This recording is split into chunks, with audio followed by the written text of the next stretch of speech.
ಎಲ್ಲರಿಗೂ ನಮಸ್ಕಾರ. ನಾನು ನಿಮ್ಮ Dhanush Ramar, social worker, Bengaluru. Friends, ಇವತ್ತು ನಾನು ನಮ್ಮ ಹೋಮ್ ಟೌನ್ ಬಂದಿದ್ದೀನಿ. ನೋಡಿ ವಾತಾವರಣ ಹೇಗಿದೆ. ನಮ್ಮ ತೋಟದಲ್ಲಿ ಇವತ್ತೊಂದು ದಿವಸ ನಾನು ಕಳಿಯೋಣ ಅಂತ ಬಂದಿದ್ದೆ. ಸಕ್ಕದಾಗಿದೆ. ನಾವು ಪ್ರತಿದಿನ ಕೂಡ ನಾವು ಸಿಟಿ ಲೈಫಲ್ಲಿ ಅಡ್ಜಸ್ಟ್ ಆಗಿರ್ತೀವಿ. ಅದರಿಂದ ಪ್ರತಿದಿನ ಕೆಲಸ, ಮನೆ, ಲೈಫ್ ರೊಟೀನ್ ಹಾಗೇ ಆಗುತ್ತೆ. ಈ ಥರ ನೇಚರ್ನ ನೋಡೋಕ್ಕಾಗೋದಿಲ್ಲ ಸಿಟಿಯಲ್ಲಿ. ಸೊ ಇವತ್ತು ನಾನು ಇಲ್ಲಿ ಬಂದು ನನ್ನ ಒಂದು ಟೈಮ್ ಕೊಡ್ತಾ ಇದ್ದೀನಿ. ಸೊ ನೀವು ಕೂಡ ಇದೇ ಥರ ನಿಮ್ಮ ಹಳ್ಳಿಗಳು ಹೋಗ್ಬಿಟ್ಟು ಈ ಥರ ನಿಮ್ಮ ತೋಟದಲ್ಲಿ ಈ ಥರ ಒಂದು ನೇಚರ್ನ ನೋಡ್ತಾ ಇದೆ ಅಂದರೆ ಕಮೆಂಟ್ ಮಾಡಿ, ಶೇರ್ ಮಾಡಿ. ನಾನು ಈ ಒಂದು ವಿಡಿಯೋ ಮಾಡೋದು ಏನಕ್ಕೆ ಅಂದರೆ, ನೇಚರ್ಸ್ ತುಂಬ ಜನಕ್ಕೆ ನೋಡೋದಿಲ್ಲ. ಸೊ ಈ ವಿಡಿಯೋ ಮುಖಾಂತರ ನೋಡಿ ಆದಷ್ಟು ಸಪೋರ್ಟ್ ಮಾಡಿ. ಈ ಥರ ನಾವು ಟೈಮ್ ಸ್ಪೆಂಡ್ ಮಾಡಿದಾಗ ನೇಚರ್ ಜೊತೆ ಒಂಥರ ಪೀಸ್ಫುಲ್ ಲೈಫಲ್ಲಿ ನಾವು ಇದ್ದರೆ ನಮ್ಮ ಮೈಂಡ್ ಕೂಡ ಫ್ರೀ ಆಗುತ್ತೆ. ನಮ್ಮ ಪ್ರೆಷರ್, ನಮ್ಮ ಟೆನ್ಷನ್ಸ್ ಎಲ್ಲ ಕಮ್ಮಿ ಆಗುತ್ತೆ. ಯಾಕಂದರೆ ಪ್ರತಿದಿನ ವರ್ಕ್ ಪ್ರೆಷರ್ ಇರುತ್ತೆ.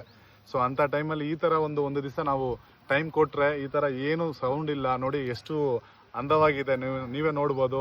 ಭತ್ತ ನಾವು ಏನು ಇವತ್ತು ಫುಡ್ ನಾವೇನು ಊಟ ತಿಂತೀವೋ ಈ ಭತ್ತ ನೋಡಿ ನೀವು ನ್ಯಾಚುರಾಗಿ ನೋಡ್ಬೋದು. ಸೊ ಆದಷ್ಟು ವಿಡಿಯೋ ಶೇರ್ ಮಾಡಿ. ಈ ಒಂದು ವಿಡಿಯೋ ಇಷ್ಟ ಆಗಿದೆ ಲೈಕ್ ಮಾಡಿ, ಶೇರ್ ಮಾಡಿ. Thank you. ನಿಮ್ಮ ಧನುಷ್ ರಾಮರ್, ಸೋಷಿಯಲ್ ವರ್ಕರ್, ಬೆಂಗಳೂರು.